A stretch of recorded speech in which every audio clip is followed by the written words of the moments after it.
And hello again, everyone. Welcome into this week's edition of the Jacket Corner here on TV 24. I'm Mickey Shadricks. Well, going into last Friday night's game up at Decatur, the Oxford Yellow Jackets still had a shot, an outside shot, of making it into the playoffs. They had to win their game with Decatur, and then they needed some help also from a couple of other games. Unfortunately for Oxford, none of that was able to occur last week. So Oxford wraps up their season last Thursday night at Decatur with a 35-14 loss to Decatur. Joined now by Oxford head coach Ryan Herring. And Coach, I mentioned the various scenarios, but none of those mattered if you didn't win the game. And unfortunately, you weren't able to win on the road against a good Decatur football team who probably about as full strength as they've been in a while.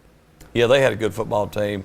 And me and the coach talked before the game, and he felt like they had the second best team in that region. But they had lost their quarterback for about 4 weeks during the season. So, it was a good opponent, a tough game, and tough to go up there and play. But, I thought we played hard. We just came up short. You had a long trip. It was a Thursday, a little different scenario for you. How did all that play out for you? Well, it was a long trip, but being on those charter buses, the ride's easy. I mean, once we got on the bus, I think every kid was asleep within 10 minutes.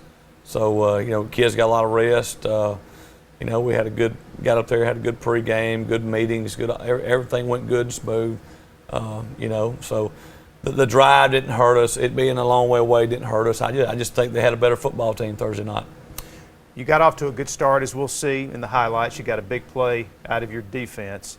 But as the game wore on, they just seemed to kind of control things at the line of scrimmage. Was that the key to the game from your perspective? Yeah, we didn't make some tackles that you got to make when you're unblocked.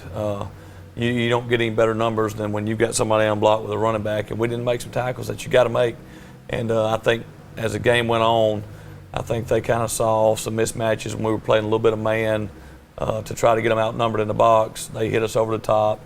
And they had a good receiver, good tall kid, but they hit us with a couple of those, and they mixed in runs, and we didn't make some plays we should have made. And no matter how fancy football gets, and it's pretty fancy these days, you still have to run the ball. And I know you weren't happy with that last Thursday night. You got to run the ball, and you got to stop the run, and we didn't do either one effectively. So when you don't do that, and especially in high school, but I mean it's any level, but when you don't stop it and you can't run it, it's hard to win. All right, we'll take a break, come back with highlights from Oxford and Decatur as we continue here in the Jacket Corner.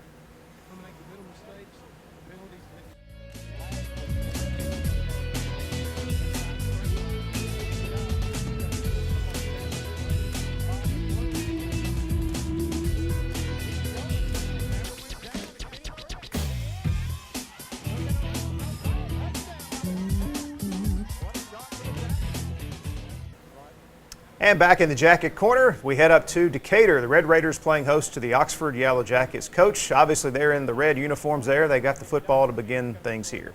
They tried a little tunnel screen and didn't look too bad, and I think Kenny Brett got a hand on it. Then he recovered it, and then he took it back to the house for a touchdown. So the game started off almost perfect for us. A great start. If you look right there, you think he gets tackled, but he just lands on top of the guy, keeps on going. Great job by Kenny. And then a good job blocking right there by Desmond Cooley. And he wasn't on your sidelines for you guys to be yelling at him to keep running. So great heads-up play. Great play. I think we worked on that one on Monday. Back on defense right here, good job by Jacob Sears. He's got pitch, but he kind of slow plays it. The quarterback has to turn it back into traffic. I think they have a 13-14 play drive right here. We do a good job, make some good tackles right there like Desmond Cooley, and they just kind of kept getting yard by yard by yard. And, right here we just end up, give them a first down there when you think you got them stopped. Right here on the goal line, they ran it right at us and, kind of getting blocked, not getting downhill with the backers. When you get out there inside the 5, you got to get downhill, and you can't give any ground on the defense front, and we did both of those pretty poorly. They hit a back out of the backfield right there. Guy made a great catch. Here's a good tackle by Jordan Swain right here. Real good tackle. That wasn't a bad little running back, and Jordan made a great tackle coming from across the field. Feel like we got him right there where we want him, and we wrong shoulder with a linebacker, and then the safety misfits, and next thing you know, he's off to the races. But you got a free guy. We ought to have a tackle for about a 4-yard gain. Instead, it's a 6-point gain. We're not moving the ball offensively. You see us out here on defense over and over. And right here, we just get beat deep by the corner. He's just got one job, and that's to stay on top of that number one receiver. The guy just runs right by him. Not a very good job by the cornerback right there. They were going to try these sky kicks all night. We thought we could get some good returns, and I thought about 3 different times that we were going to get one all the way back. That one right there is Jacob Sears, runs hard right there, gets us right at the midfield, so we're happy with the return anytime you get to midfield. There's Brody sitting in the pocket, hitting a little stick route by Q Mason. Here, quarterback draw with Brody, does a good job right here, find the hole, hard running. And they had some good, tough kids too. That number 3 right there was a football player. That number 20 was a football player. But we fumbled the ball right here. I mean, we fumbled that before he got hit. And, when you're playing a team that's maybe got a little more talent, a little more size, a little older, you can't fumble the ball and expect to win. And we had 2 fumbles on offense in the first half. It kind of hurt us. Speed option right here, he's got pitch, and then he doesn't have pitch. And then we just got to do a better job of rallying to the ball right there. That wasn't very impressive right there. Here's Brody right here. It's a little dig route. Good job by Jacoby catching the ball and running with it. But we finished first half going down 28-7. So, everybody's upset. But we're thinking we got to regroup, and we had to get this thing back going. And I felt good about our halftime situation. What we did, some things we changed up. But, it wasn't enough. What were the adjustments it made? Well, we had to get our linebackers downhill. We're playing flat, side to side, and they're running the ball right at us. Defensive line-wise, we're giving a little ground, so we had to go to some even front stuff. So we ended up moving down some 8-man front stuff so we wouldn't get outnumbered on the run. We'd have an extra guy, and it worked a good bit, but then you'll see here in the second half one time they hit us over the top. It was dang if you do, dang if you don't. So, I think Decatur kind of knew where we were lacking and where we were strong, and they did a good job attacking us. Despite their situation coming into the game, as we talked about last week, they were a better team than their record had indicated. How did they stack up with, the better teams that you played in the region, such as Opelika and Ben Russell? I think they could have gave Ben Russell a game. Ben Russell's quarterback would be the difference in the two, but I think they would have beat Chelsea, and I think they would have beat Pell City, and of course they did beat us, but I don't think they could play with Opelika. All right, we'll take a break, come back with second half highlights. As we go to break, a listen in to the Sound of Champions, the Oxford High School Marching Band.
And we're back in the Jacket Corner. We're going to pick up the action in the fourth quarter. No points scored in the third. Great play right there by Jacob Sears and a couple others on speed option. Here's the quarterback. Just get behind us right there. And of course, that's a ninth grader. He caught that ball on. And like I told Titus Lindsay after that play, I said, son, you're a ninth grader. You're going to come back these next 3 years and you're going to make those plays. You're going to pick them or you're going to break them up. Don't hold your head down.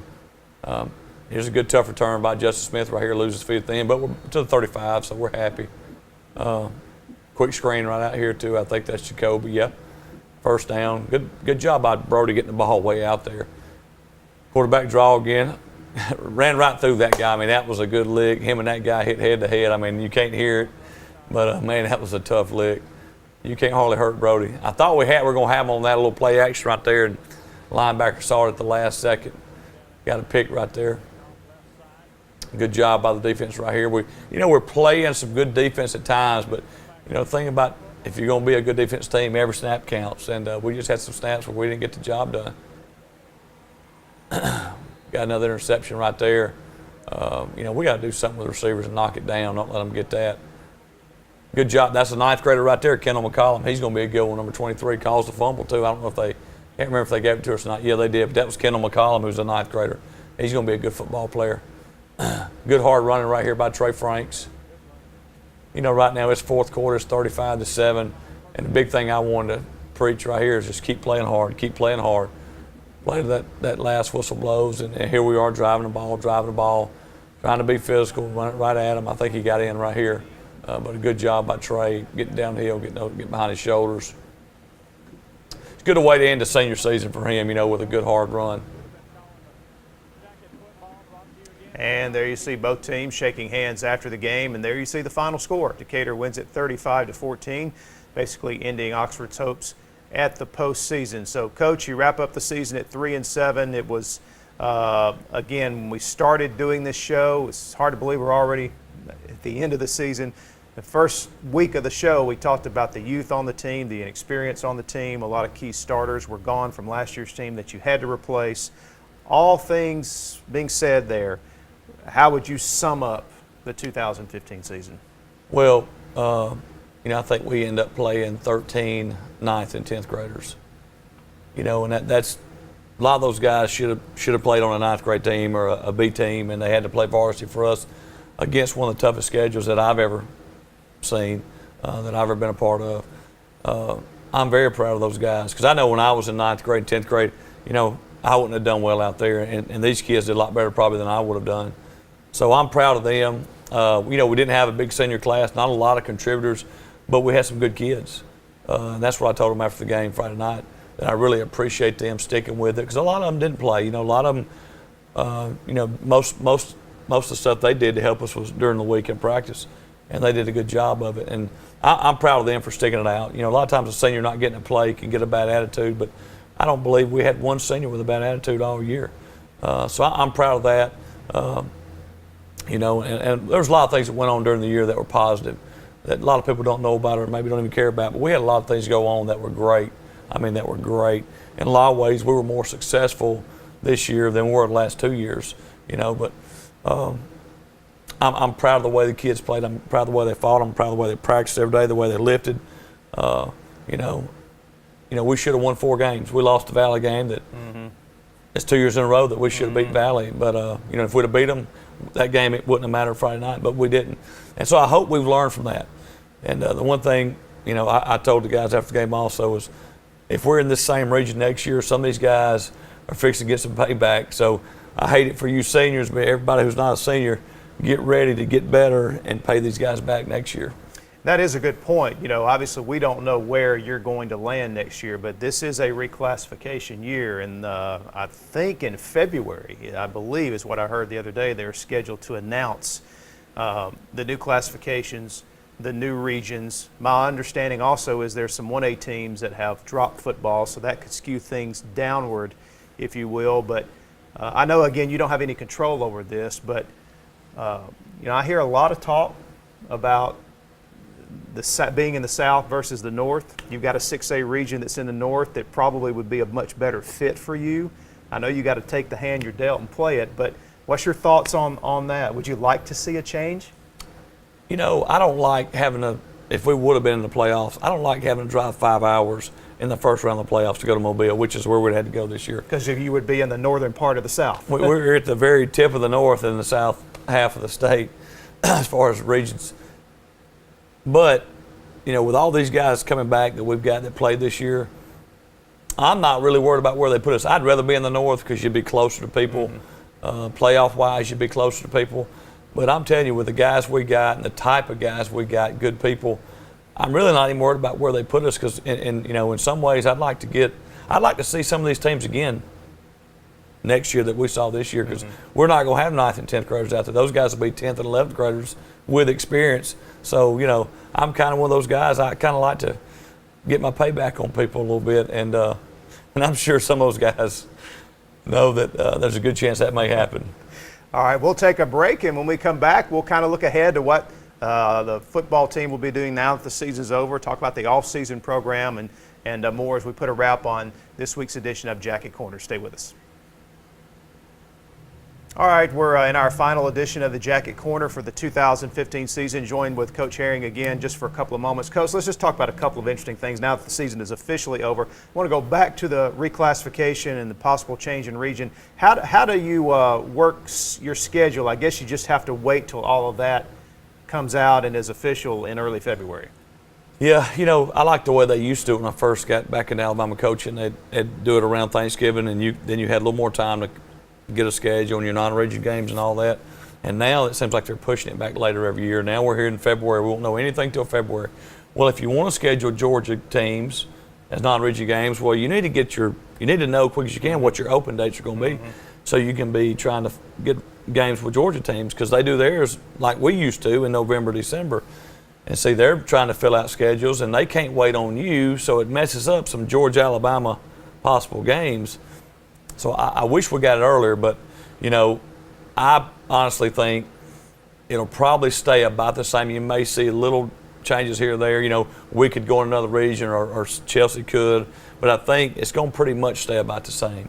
I'm actually hearing that all of this will be announced on National Signing Day in Really? February. So if that's the case, that'll be a huge high school football day. As a matter of fact, we'll probably have to crank up the Pigskin Roundup set and have a special show that night if we're talking about classification and region changes and National Signing Day.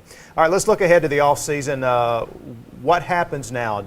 You've got so many kids back, very few seniors, or most of your kids are going to be back. I know some of them play other sports, but what will the off season look like now?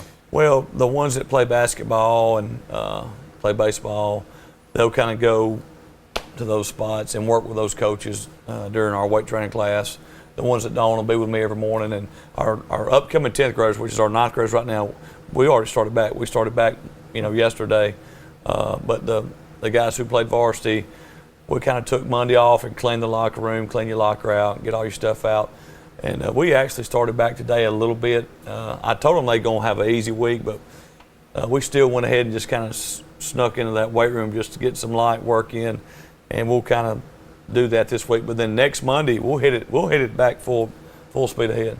All right. No rest for the weary. Already preparations for 2016. Well, we hate to see it come to an end, Coach. I know it was a challenging year for you and your staff and your players, but a lot of bright things ahead for Oxford football, and we look forward to next season. We thank you for joining us each and every week here on the Jacket Corner. Hope you enjoyed the high school playoffs, and we'll see you again next year. Ladies and gentlemen, here come the Jackets.